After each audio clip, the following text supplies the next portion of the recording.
जंगल में पतर गोटाओ समय हाथी आक्रमण में वृद्ध मृत्यु। गाँ पाख जंगल को पत्र आनिबाकु जाइथिबा बेले घटिछि अघटन। बालेश्वर जिला सोर थाना सिंगाखुंटा पंचायत नुहासाही ग्रामर जड़े वृद्ध को हाथी आक्रमण करिबारु वृद्धकंकर मृत्यु होइछि। सूचना अनुसार एही ग्राम रे श्रीधर पात्र अन्य मानक सह जंगल को पत्र आनिबाकु जाइथिले।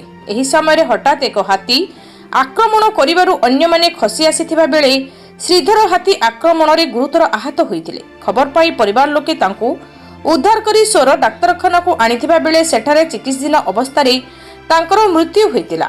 खबर पाई सोर पुलिस शव जबत करी विवेचना पाई रखिबा सहित एक मामला रुजु करी घटनार तदंत आरंभ करिथिबा जणा पड़िछि। Bureau report Devagiri news. Sridhar Patra सी आज्ञा जंगल को जाइथिले पत्र तोलिया पई। पत्र तोलतु से हाथी बाहर हाथी बाहर आक्रमण कर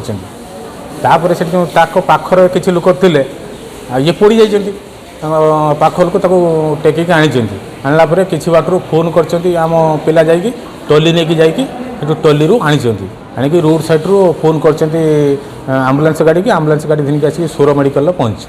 सोर मेडिकल तो डॉक्टर घोषणा कले मृत्यु।